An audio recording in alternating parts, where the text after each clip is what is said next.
Last week, I shared an example about thinking for the long term in terms of nurturing tennis talent.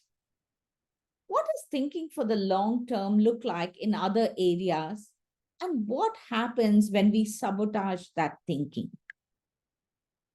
Late Mr. Manohar Parrikar was the erstwhile Chief Minister of Goa, India.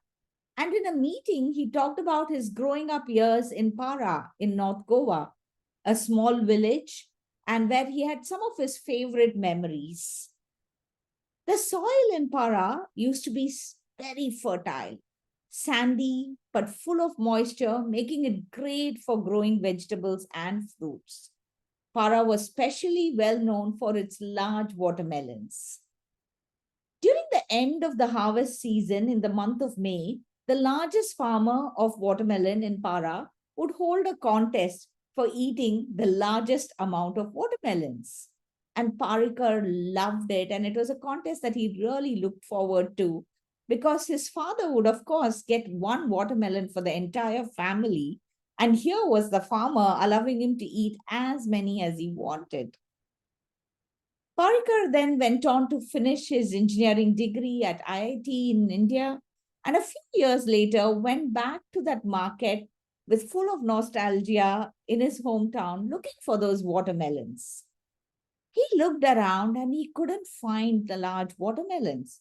So he asked around, where are the watermelons from Para? So one vendor points out to another vendor and says, oh, what he's selling, they are from Para. But they weren't large, they were about mid-sized, and he was quite taken aback. Over the next few weeks, Parikar decided to investigate what had happened to the large watermelons from Para. And he used his curiosity and a little bit of knowledge of genetics, which he had picked up in college, to investigate this. What had happened was this. When he was a little boy and the watermelon contest used to be there, they were given these large watermelons to eat. And one of the rules was that the kids were not allowed to eat the seeds or even bite into them. The kids were supposed to spit out the seeds or throw them in a small bowl that the farmer had given. The farmer would then take these seeds from the largest watermelons to get a repeat harvest of large watermelons. The farmer's sons, over a course of time, had taken over the business and they didn't understand this.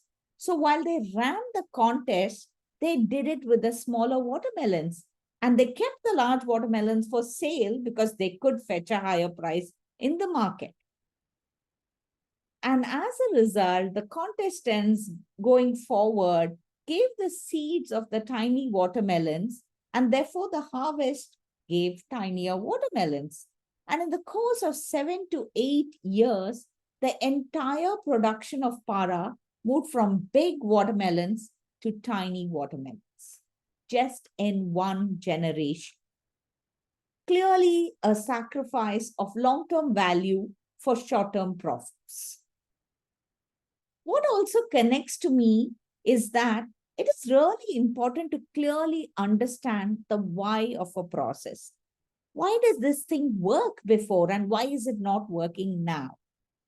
And this is especially relevant when we talk about change work, when a lot of the time we focus on what to change. It is equally important to think about what do we retain. If you want to make that point to your teams, maybe you could share this example to communicate that. Do let me know how that went.